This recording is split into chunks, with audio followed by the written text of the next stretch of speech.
يا أيها الذين آمنوا إذا قيل لكم تفسحوا في المجالس فافسحوا يفسح الله لكم.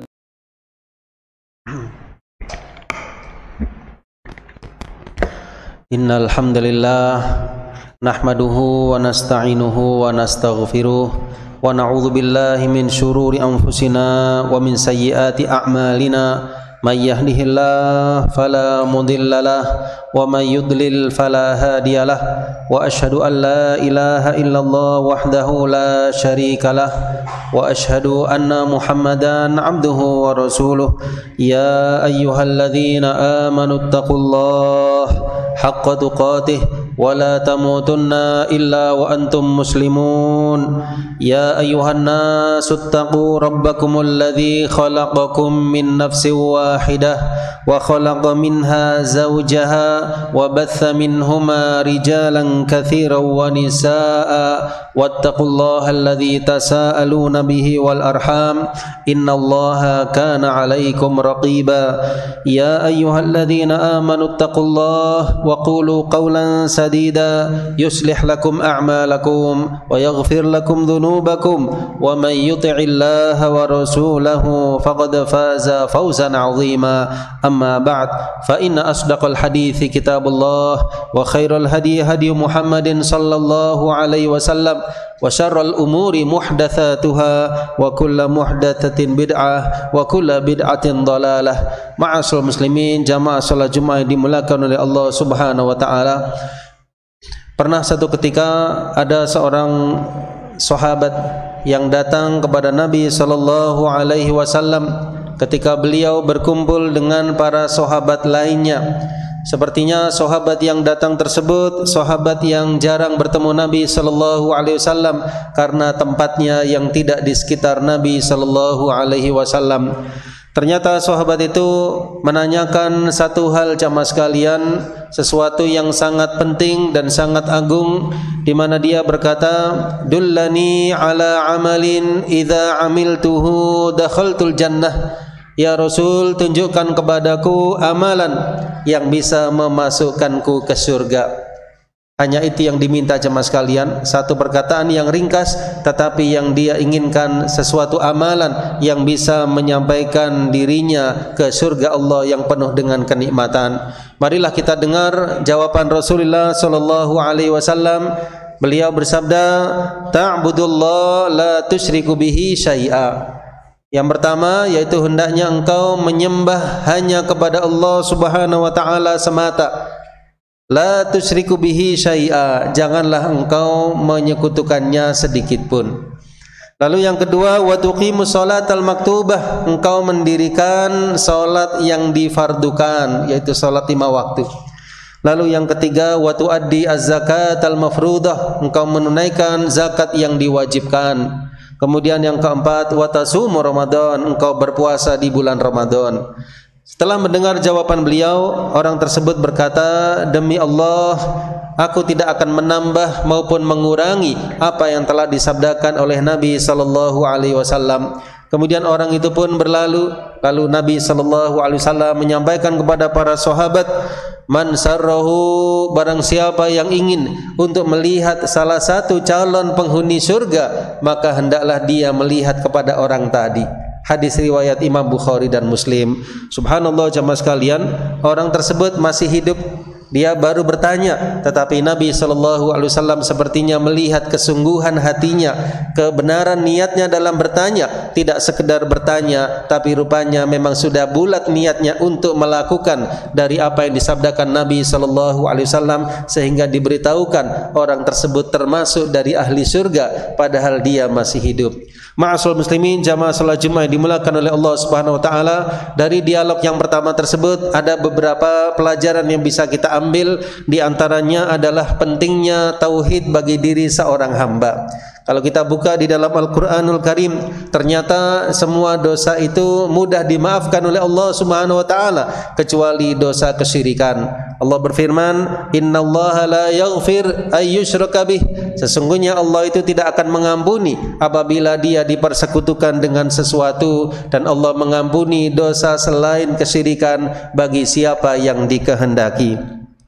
Kita ingat doa Nabi Ibrahim alaihissalam, di antara yang beliau ucapkan, padahal beliau seorang nabi dan seorang rasul pilihan, di antara yang beliau ucapkan, wajnubni wa baniya an na'budal asnam. Ya Allah, ya Rabbku, jauhkanlah diriku dan anak keturunanku dari penyembahan kepada berhala-berhala. Surah Ibrahim ayat yang ke-35. Dan di antara doa Nabi kita Muhammad sallallahu alaihi wasallam, beliau pernah berdoa, Allahumma inni a'udzubika an usyrika bika wa ana a'lam wa a'udzubika an usyrika bika wa ana la a'lam. Yang artinya, aku mohon kepadamu ya Allah perlindungan dari aku melakukan sesuatu yang sifatnya kesyirikan sedang aku menyadarinya, dan aku berlindung kepadamu dari aku melakukan kesyirikan sedang aku tidak menyadarinya. Satu saat Nabi SAW pernah memberikan nasihat kepada seorang pemuda, yaitu Abdullah bin Abbas radhiyallahu anhuma. Di antara apa yang beliau wasiatkan yaitu, ya ghulam inni u'allimuka kalimat ihfazillaha yahfazka. Peliharalah Allah, Allah akan memeliharamu. Artinya pelihara kewajiban-kewajiban, perintah-perintah Allah, Allah akan memelihara dirimu. Ihfazillaha tajidhu tujahak. Peliharalah Allah, engkau akan dapati Allah ada di hadapanmu. Artinya kalau orang itu konsisten melakukan perintah Allah Subhanahu wa taala, menjauhi larangan-larangannya, maka dia akan merasakan muraqabah, selalu merasa diawasi oleh Allah Subhanahu wa taala, seakan-akan Allah ada di hadapan dirinya. Idza sa'alta fas'alillah. Apabila engkau meminta, mintalah kepada Allah Subhanahu wa taala. Wa idza sta'anta fasta'in billah. Kalau engkau memohon pertolongan, mohonlah hanya kepadanya. Ya, dalam kehidupan tentunya banyak sekali jemaah sekalian problem yang kita hadapi, keinginan-keinginan yang kita harapkan tercapainya, maka jangan lupa untuk banyak-banyak memohon kepada Allah Azza wa Jalla, sebagaimana ini yang kita ucapkan setiap harinya, iyyaka na'budu wa iyyaka nasta'in. Hanya kepadamu ya Allah kami menyembah, dan hanya kepadamu kami memohon pertolongan.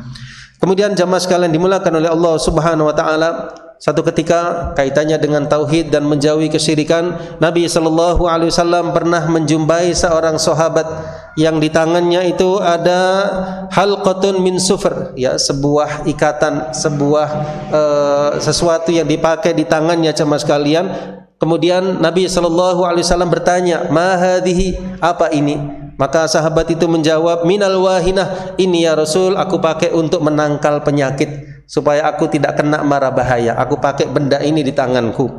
Maka apa jawab Nabi sallallahu alaihi wasallam? "Inziha." Lepaskanlah benda tersebut. "Fa innaha la taziduka illa wahnan." Karena benda itu tidak akan menambah kepadamu kecuali kelemahan.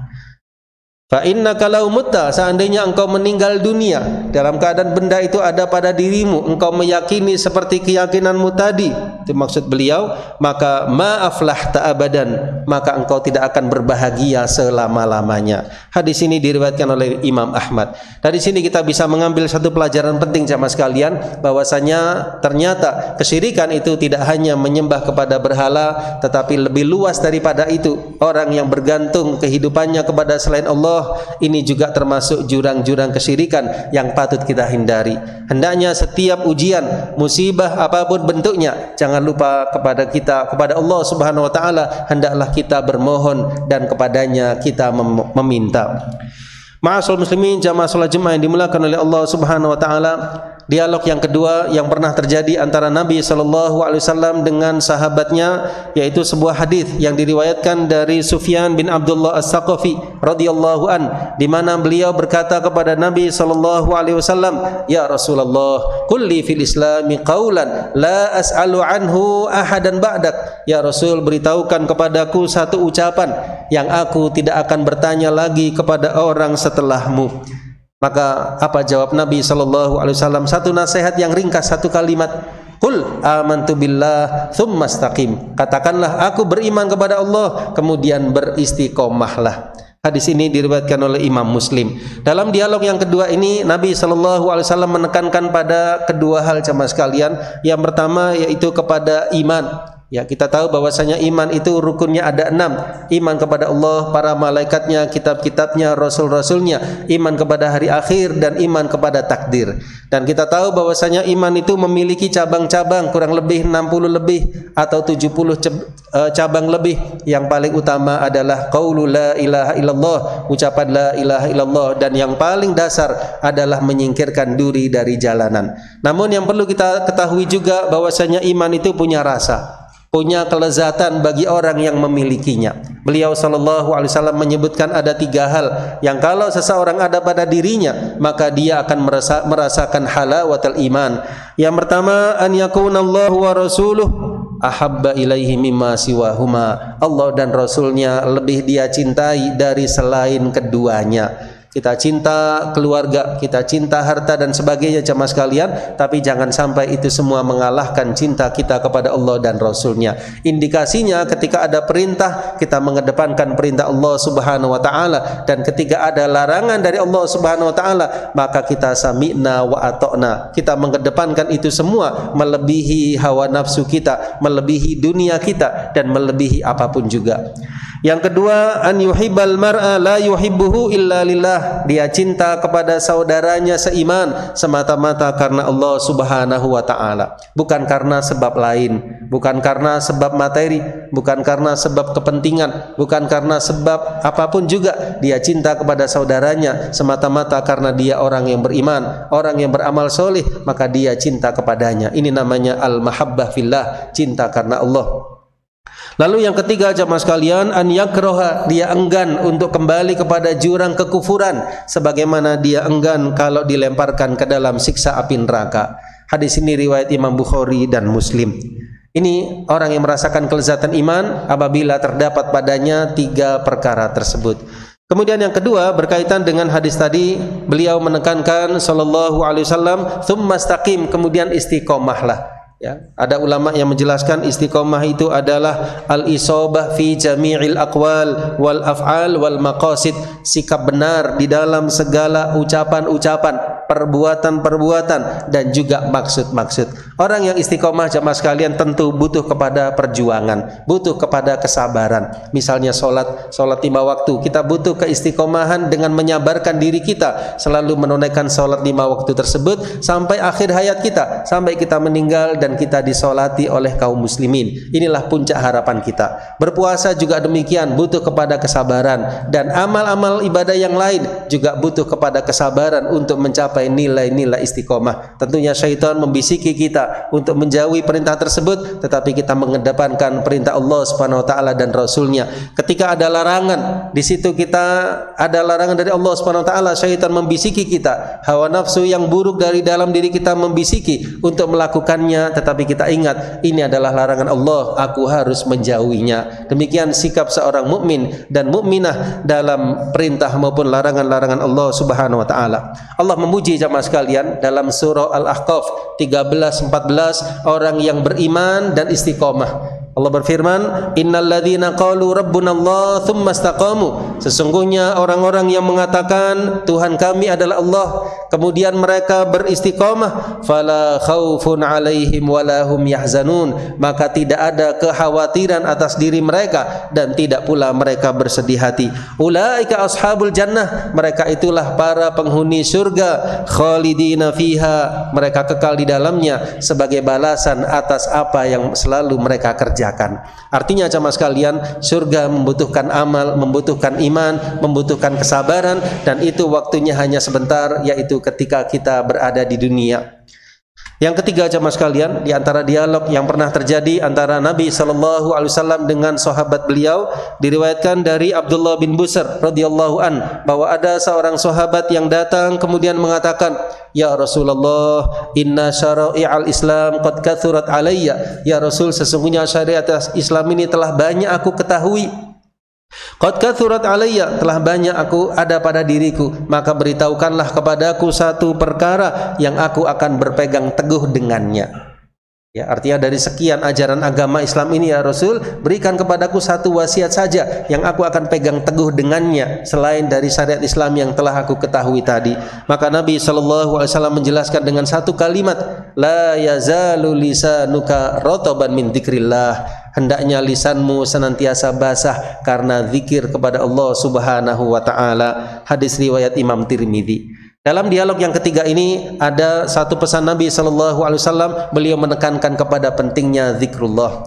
Tentunya zikir kepada Allah Subhanahu wa taala ini banyak sekali manfaatnya. Imam Ibnu Qayyim menyebutkan ada 73 atau lebih manfaat dari zikrullah. Di antaranya orang yang banyak zikir jamaah sekalian insyaallah terjauhkan dari godaan-godaan syaitan. Kita ingat firman Allah Azza wa Jal, wa imma yanzaghannaka minasyaiton, dan apabila satu ketika syaitan datang menggoda dirimu, fasta'idz billah, segeralah berlindung kepada Allah, sesungguhnya Allah itu Maha mendengar lagi Maha mengetahui. Yang kedua, orang yang banyak zikir kepada Allah Subhanahu wa taala, insyaallah hatinya tenang, hatinya tentram, bahagia, jauh dari kegelapan, jauh dari kegalauan. Di dalam salah satu ayat Allah Subhanahu wa taala berfirman, alladzina amanu, orang-orang yang beriman, wa tatma'innu qulubuhum bidzikrillah, dan hati-hati mereka itu menjadi tentram dengan ingat kepada Allah Subhanahu wa taala. Ala bidzikrillah tatma'innul qulub, ingatlah hanya dengan zikir hati menjadi tentram. Surah Ar-Ra'd ayat yang ke-28. Kalau kita praktekkan jamaah sekalian, zikir yang ada tuntunannya dari Nabi SAW, mulai kita bangun tidur sampai tidur kembali banyak sekali. Yang kalau kita terapkan itu semua akan menambah sesuatu yang sifatnya positif dalam kehidupan kita. Mulai kita keluar rumah, jangan lupa untuk membaca Bismillah tawakkaltu 'alallah wala haula wala quwwata illa billah. Masuk rumah juga ada doanya. Ketika kita ke pasar juga ada doanya. Bangun tidur, kemudian mau tidur lagi, semua ada doanya. Yang dengan itu hablum minallah, kita semakin kuat dan insya Allah kita akan mendapatkan penjagaan dan inayah dari Allah Subhanahu wa taala. Di samping kita mendapatkan pahala-pahala yang besar dan terjauhkan lisan kita dari perbuatan yang sifatnya ghibah, sifatnya kedustaan dan sifatnya dosa. Mudah-mudahan jamaah sekalian dengan 3 wasiat dari Nabi SAW tersebut menambah khazanah keilmuan dalam kehidupan kita untuk selanjutnya kita amalkan dalam kehidupan kita sehari-hari. Barakallahu li wa lakum fil Qur'anil Karim wa nafa'ani wa iyyakum bima fihi minal ayati wa dzikril hakim. Aqulu qawli hadza wa astaghfirullah li wa lakum wa lisairil muslimina min kulli dzam fastaghfiruh innahu huwal ghafurur rahim.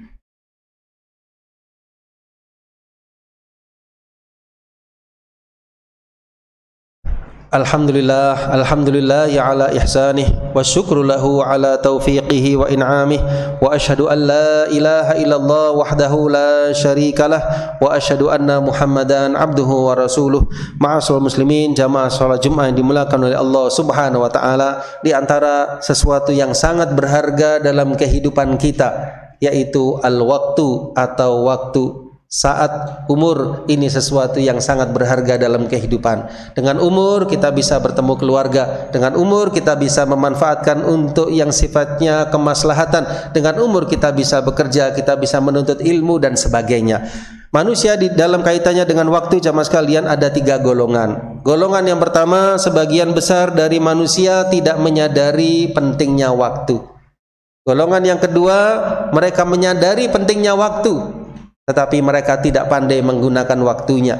Dan yang ketiga, mereka yang menyadari pentingnya waktu dan mereka berusaha menggunakannya untuk sebaik-baiknya meraih ridha Allah Subhanahu wa taala. Ada beberapa hal yang ingin kami sampaikan kaitannya dengan bagaimana kita memanfaatkan waktu dengan sebaik-baiknya.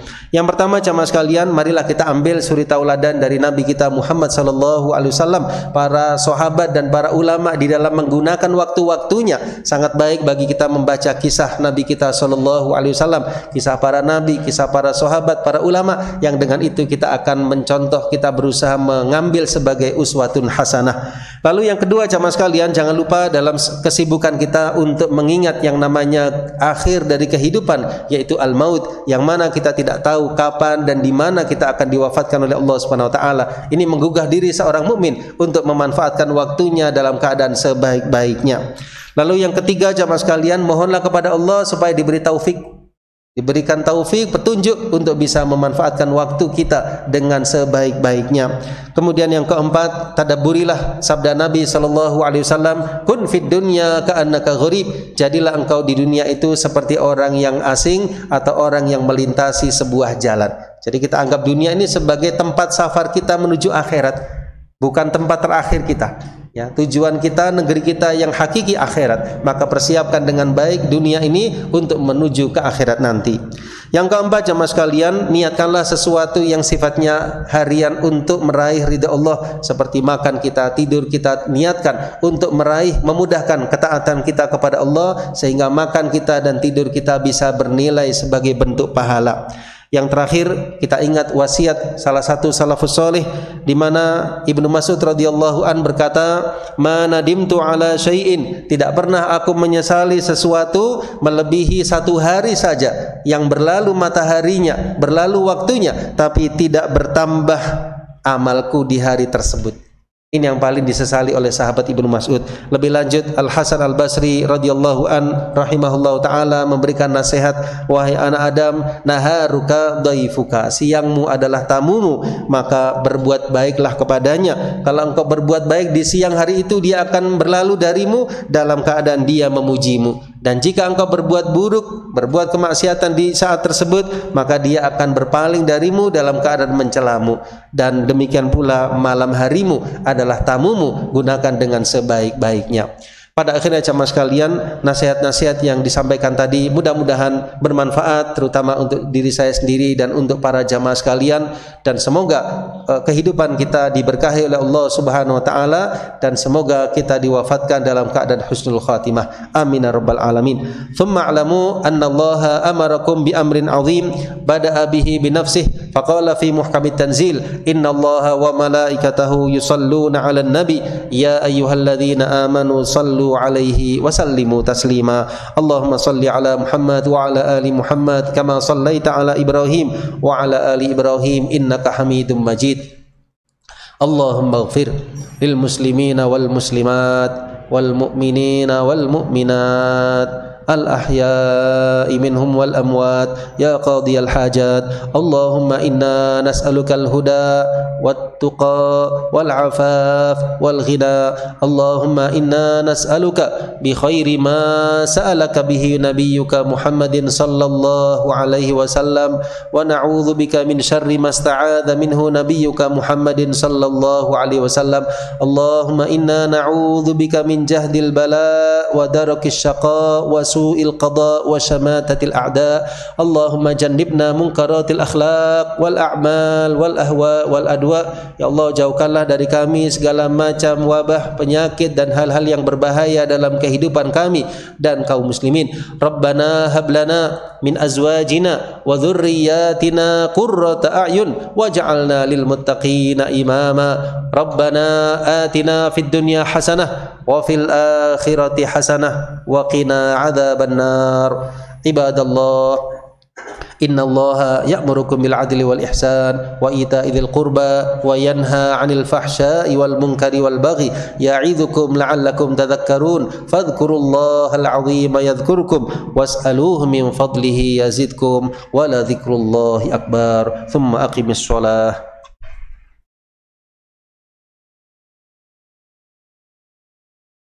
Alhamdulillahi rabbil alamin Ar-Rahmanir Rahim Maliki yaumiddin Iyyaka na'budu wa iyyaka nasta'in Ihdinas siratal mustaqim Siratal ladzina an'amta 'alaihim ghairil maghdubi 'alaihim waladdallin.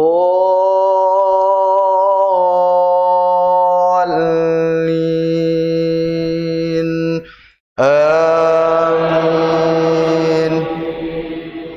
Bismillahirrahmanirrahim. Innal ladzina qalu rabbuna Allahu thumma istaqamu تتنزل عليهم الملائكة ألا تخافوا ولا تحزنوا وأبشروا بالجنة التي كنتم توعدون نحن أولياؤكم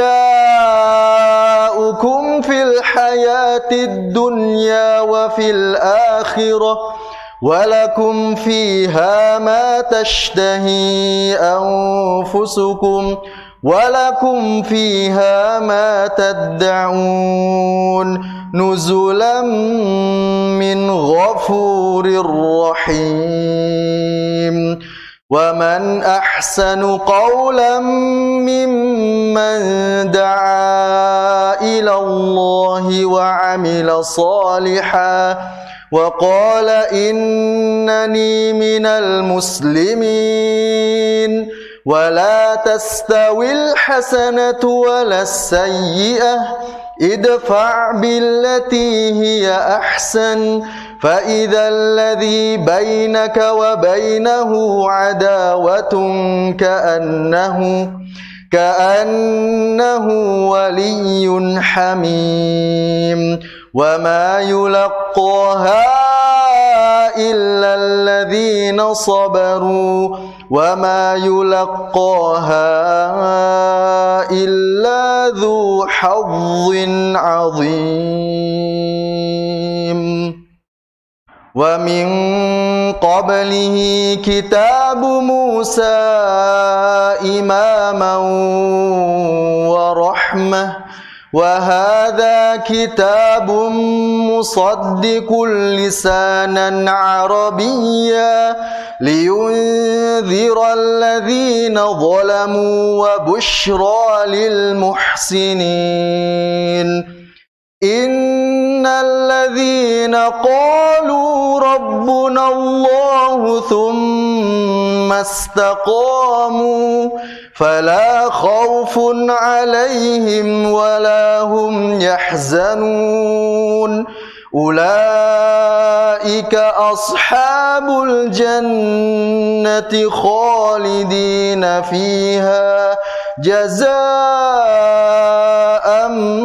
بما كانوا يعملون الله أكبر وَإِذَا قِيلَ انشُزُوا فَانشُزُوا يَرْفَعِ اللَّهُ الَّذِينَ آمَنُوا مِنكُمْ وَالَّذِينَ أُوتُوا الْعِلْمَ دَرَجَاتٍ